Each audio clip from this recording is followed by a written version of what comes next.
Assalamualaikum warahmatullahi wabarakatuh. Selamat datang kembali di Praktikum Analisis Data Sumber Daya Perikanan dan Lingkungan Perairan. Nah, pada kesempatan kali ini saya ingin menjelaskan penggunaan R software di sini untuk analisis korelasi. Nah, teman-teman bisa menuliskan di sini misalkan nama, nah, kemudian hal-hal lain seperti NIM, kemudian materinya dan tanggalnya. Nah, di sini jangan lupa diawali dengan hashtag atau pagar. Karena pagar ini dianggap sebagai komen ya, bukan suatu perintah. Nah, oke, jangan lupa ya ditulis nama dan NIM-nya. Setelah itu, langkah pertama adalah kita menginstal package. Nah, package yang kita install adalah ini, ggpubr. Nah, package inilah yang nantinya akan kita pakai dalam mengkonstruksi atau membuat diagram scatter. Nah, sebenarnya paket ggpubr ini apa? Teman-teman bisa cek di sini. Nah, kita bisa search di package. Nah, di sini ada ggpubr. Nah, ini adalah package-nya untuk membuat grafik. Nah, nanti kita akan pakai yang scatter. Ini dia. Nah, oke. Kita mulai dari teladan yang pertama. Misalkan saya punya data X dan saya punya data Y. Nah, X ini terdiri dari 10 data. Ini ya, jadi X didefinisikan sebagai kumpulan data ini, 10. Nah, kemudian ada Y. Y itu didefinisikan sebagai kumpulan data seperti ini. Oke, setelah teman-teman ketik, saya run. Nah, ini sudah muncul di konsol, kemudian di environment juga sudah muncul. Nah, kalau kita tanya di baris 16 ini kita run, nah, muncul juga di konsol, X-nya apa saja.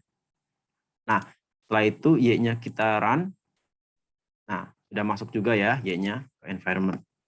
Oke, setelah itu kita hitung korelasinya. Nah, korelasi itu dihitung dengan fungsi core, korelasi. Nah, yang dihitung adalah antara X dengan Y, dengan metodenya Pearson. Nah, ini yang kemarin yang tadi dihitung secara manual ya. Nah, ini juga kita run ya. Nah, korelasinya sebesar 0,89. Nah, setelah itu kita lihat ujinya, uji korelasinya itu seperti apa, sama dengan core, titik tes, nah masukkan X-nya, Y-nya, kemudian metodenya, kita run. Oke. Nah, ini dia hasil dari Pearson korelasi. Ya. Yang pertama data yang dimasukkan adalah data X dan Y. Kemudian ini adalah T hitung, yaitu menggunakan Pearson-nya seperti ini, hasilnya 5,6136. Nah, kemudian DF-nya itu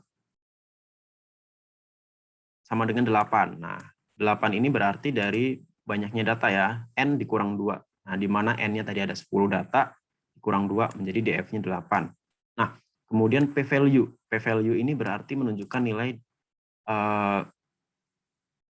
kalau dia kurang dari 0,5, berarti hipotesisnya adalah tolak H0. Tapi kalau dia lebih dari 0,05, berarti dia terima H0. Nah, di soal tadi yang mengenai teorinya ada namanya H0 dan HA. H0 itu hipotesis awalnya, HA adalah hipotesis alternatif. Nah, di sini alternatif hipotesisnya kita menerimanya ya, sehingga yang kita pakai true correlation is not equal to 0. Berarti kita menerima HA atau kita tolak H0. Karena tolak H0 berarti terima HA-nya. Nah, HA-nya di sini seperti yang di catatan tulisan, maksud saya yang perhitungan manual, di mana HA itu tidak sama dengan 0. Dan is not equal to 0. Nah, kemudian di sini kita ada 95% confident interval. Jadi nilai dari korelasinya itu memiliki selang kepercayaan 95%. Nah, di mana dia berkisar antara 0,6 sekian hingga 0,9 sekian. Itu ya. Nah, di mana ini berada di tengah-tengah 0,89 ini. Nah, oke. Seperti itu. Mudah ya. Nah, setelah itu kita akan melakukan visualisasi menggunakan scatter. Nah, di sini setelah kita install tadi ya, install harus terkonek dengan internet. Nah, karena saya sudah install, jadi saya tidak menginstall terlebih dahulu, saya langsung ke data X dan Y-nya. Nah, di sini setelah diinstal, teman-teman harus memanggilnya cara library. Nah, ini kita run.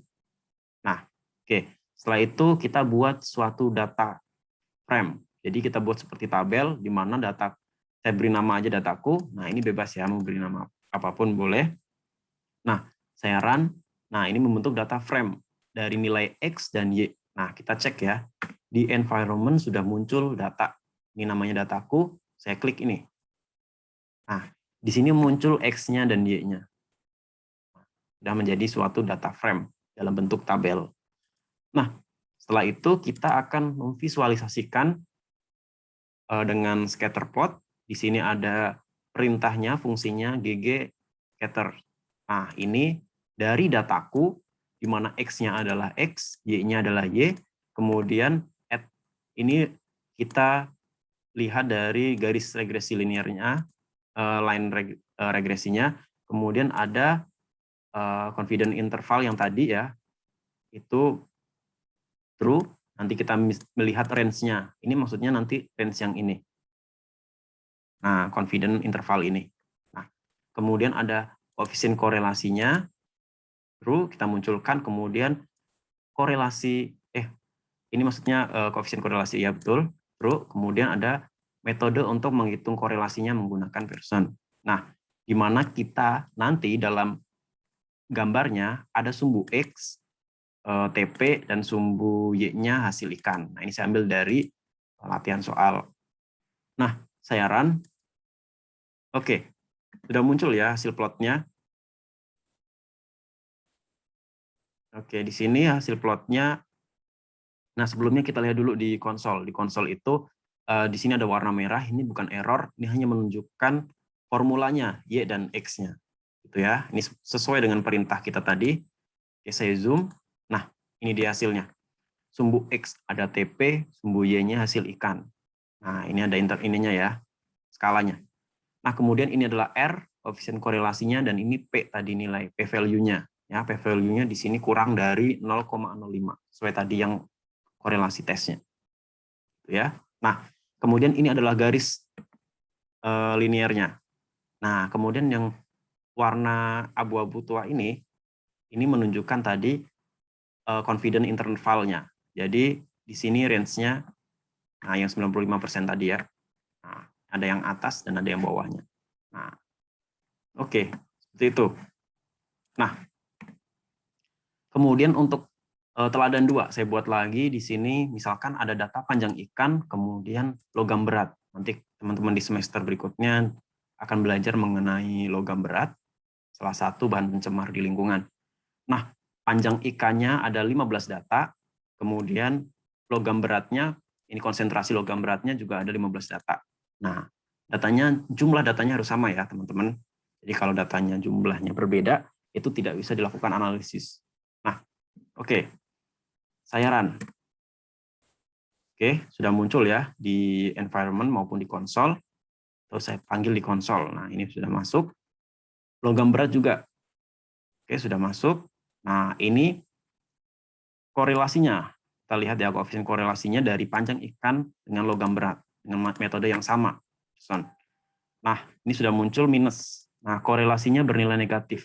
Ya kan? Berarti ada hubungan negatif. Kalau hubungan negatif berarti semakin tinggi nilai panjang ikan, maka semakin rendah konsentrasi logam berat. Itu hubungan negatif. Kalau yang soal nomor 1 hubungannya tadi apa? Positif ya, 0,8 sekian. Nah, itu berarti semakin tinggi nilai X, maka Y-nya semakin tinggi pula. Nah, oke, di baris 47 saya run. Nah, di sini sama seperti tadi, output dari perhitungan metode Pearson.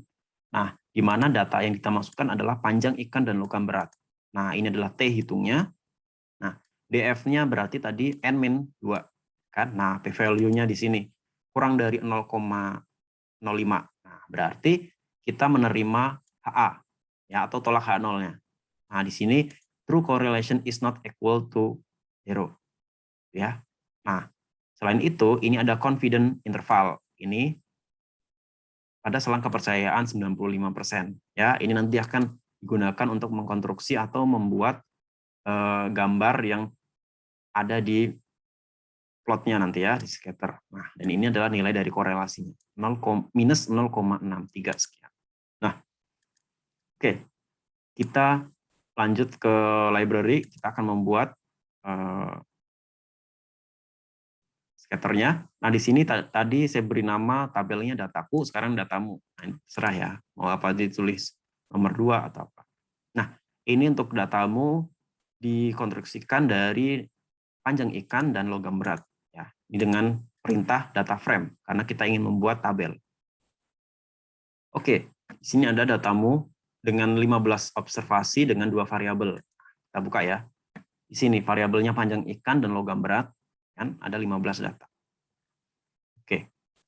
Terus kemudian saya buat scatternya. Nah, di sini ya. Ini dia grafiknya akan menurun karena korelasinya tadi negatif, ya kan? R-nya minus 0,63. Nah, kemudian p-value-nya 0,011. Ini kurang dari 0,05 sehingga tolak H0 atau terima hipotesis alternatifnya.